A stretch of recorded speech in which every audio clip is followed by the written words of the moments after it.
বিএনপির মন্ত্রিসভায় ইউনূস সরকারের উপদেষ্টা বা মন্ত্রী যাই বলেন, উপদেষ্টাই মন্ত্রী ডক্টর খলিলুর রহমান। এটার রহস্য স্পষ্ট হয়ে গেছে। নাহিদ ইসলাম বলেছেন, মন্ত্রিসভায় খলিলুর রহমানের যোগদান ইঞ্জিনিয়ারিং এর প্রমাণ। এর মানে বিএনপি কিংস পার্টি এবং ইউনূস মেটিকুলাস ডিজাইন করে লন্ডন সমঝোতার মধ্য দিয়ে বিএনপিকে ক্ষমতা এনে দিয়েছে। আর নির্বাচন যা দেখেন, এগুলো ছিল লোক দেখানো, সাজানো। এই প্রমাণ পাওয়া গেছে। বিএনপি শুরুতেই এটা বিএনপির জন্য একটা ধাক্কা, এবং এই ধাক্কা সামাল দেওয়া বিএনপির জন্য কঠিন হবে, অনেকটা অসম্ভব হতে পারে।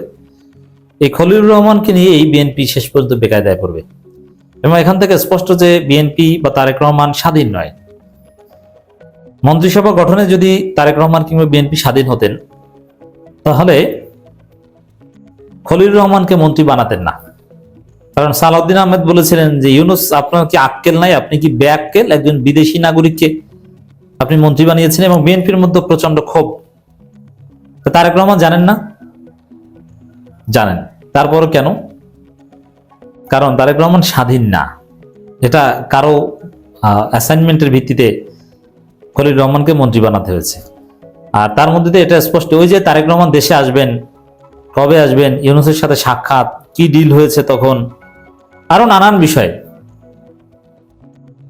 এগুলো সব খলিলুর রহমান নিজে ম্যানেজ করেছেন। এবং হিসাব কিন্তু তখন থেকেই দেখেন, লন্ডন বৈঠকের 3 দিন আগে বিএনপি আনুষ্ঠানিকভাবে সংবাদ সম্মেলন করে খলিলুর রহমানের পদত্যাগ দাবি করেছে। এবং লন্ডন বৈঠকের পর থেকে খলিলুর রহমানের বিরুদ্ধে একটা টু শব্দ করেনি। তারপরে কিন্তু ওই 2 ছাত্র উপদেষ্টার পদত্যাগের দাবিতে সোচ্চার ছিল। কিন্তু খলিলুর রহমান বিএনপির সুপাত্রে পরিণত হয়েছে। তো এই খলিলুর রহমানকে কেন্দ্র করে বিএনপি যে বেকায়দা পড়বে, তার একটা সহজ হিসাব মিলাই। ওয়াকারুজ্জামানের আর্মি প্রধান, ওয়াকারুজ্জামানের মেয়াদ আছে এখনো অনেক দিন, 2027 সালের শেষ পর্যন্ত প্রায়। তো সেখানে আবার এমনিতেই নানান পারসেপশন আছে যে এই শাহাবুদ্দিন, রাষ্ট্রপতি শাহাবুদ্দিন চুপ্পু যাকে শপথ পড়ান, তিনি আবার বেশি দিন থাকতে পারেন না। এটা একটা অপায়ের মতো একটা অবস্থা। তো সেখানে এই সেনা প্রধানের সাথে খলিলুর রহমানের কি ঘটেছিল আপনি জানেন? একটু বলি। এই খলিলুর রহমানকে সেনাবাহিনীতে বা ক্যান্টনমেন্টে কিন্তু অবাঞ্ছিত ঘোষণা করা হয়েছিল। এটা জানেন না আপনারা? খলিলুর রহমান ক্যান্টনমেন্টে ঢুকতে পারতো না, যে একে ঢুকতে দেওয়া হবে না। কারণ ওয়াকারুজ্জামানকে সরিয়ে লেফটেন্যান্ট জেনারেল কামরুলকে সেনাপ্রধান বানাতে চেয়েছিলেন, এবং ওয়াকারুজ্জামানকে সরানোর নানান চেষ্টা করেছিলেন এই খলিলুর রহমান। এমনকি প্রকাশ্য দ্বন্দ্ব আমরা দেখেছি। এটা হচ্ছে গোপন কথা, যে স্পষ্ট বলা হয়েছে খলিলুর রহমান ক্যান্টনমেন্টে ঢুকতে পারবে না। এটা সেনাবাহিনীর পক্ষ থেকে রেড সিগন্যাল ছিল। এটা গোপন কথা, এই আপনারা জানলেন, এর আগে জানতেন না। কিন্তু ওপেন কথা বলি, সেনাপ্রধান স্পষ্টভাবে ঘোষণা দিয়ে বলেছিলেন, ক্লিয়ার ঘোষণা দিয়ে বলেছিলেন সেনাপ্রধান, যে কোনো ব্লাডি করিডর, মানবিক করিডর, এটা হতে দেব না। আর এই মানবিক করিডরের অনেক চেষ্টা, অনেক কিছুই কিন্তু করেছিল এই খলিলুর রহমান। মানবিক করিডোর নিয়ে সেনাবাহিনী এবং খলিলুর রহমান মুখোমুখি অবস্থানে ছিল। এখন অনিবার্যভাবে এই খলিলুর রহমানকে মন্ত্রিপরিষদে নেয় সেনাবাহিনীর সাথে একটা তীব্র উত্তেজনা বিরাজ করবে। আর বলা হয়ে থাকে যে তারেক রহমানের সাথে সেনাবাহিনীর সম্পর্ক ভালো না, কিংবা তারেক রহমান একটা ক্ষোভ অলওয়েজ আছে। কারণ 111 সরকারের আমলে মাননীয় প্রধানমন্ত্রী জনাব তারেক রহমান নির্যাতিত হয়েছিলেন কিন্তু সেনাবাহিনীর হাতেই। এই ক্ষোভ তার আজীবন থাকবে বলা হয়ে থাকে। এখন সেনাবাহিনীকে সাইজ করার জন্য খলিলকে রেখেছে কি রাখে নাই, নানান প্রশ্ন কিন্তু আসছে। এতে পরিস্থিতি একটা বেকায়দার পরিস্থিতিতে রূপ নিতে পারে। দর্শক, এখানে মন্ত্রিসভায় খলিলুর রহমানের যোগদান ইঞ্জিনিয়ারিং এর প্রমাণ, এটা বলছে নাহিদ ইসলাম।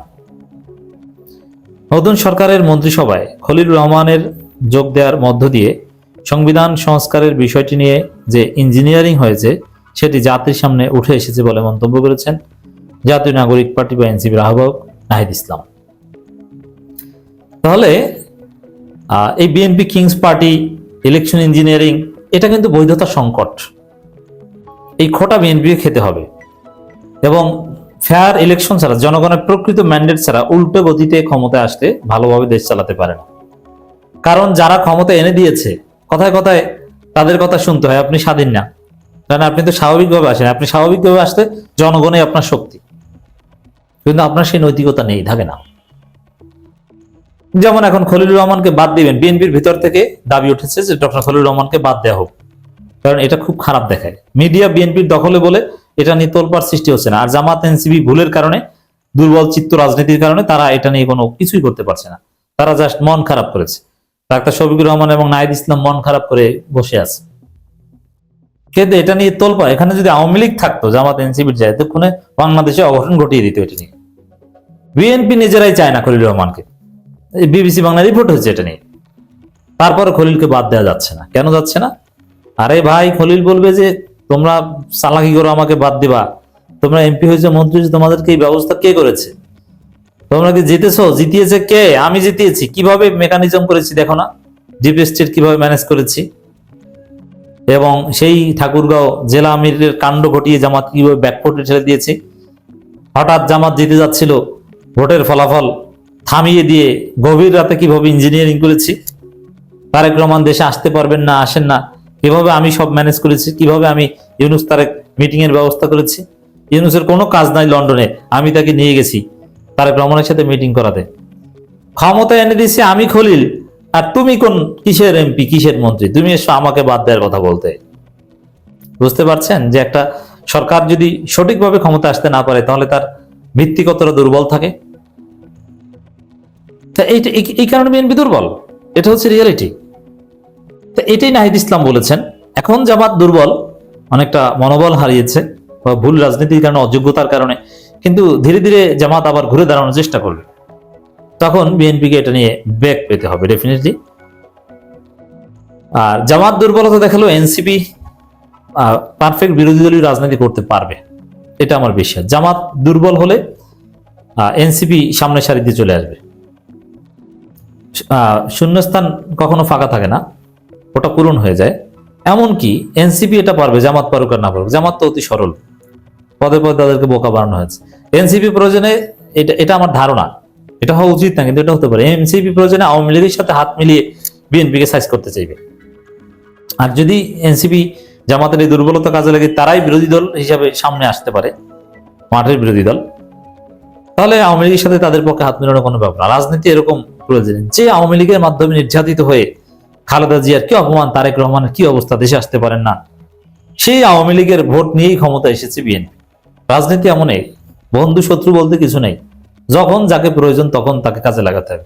জামাত বিএনপি কি গলায় গলায় খাতিল, একসাথে ফাঁসির দড়িতে ঝুলে, আর এখন একজন আরেকজনের শত্রু। জেলে বসে একসাথে দুই ভাইয়ের মতো খাইতো, এখন একজন আরেকজনের শত্রু, একদল আরেকদলকে পিটায়। তো দর্শক, সব মিলিয়ে অবস্থা ভালো না।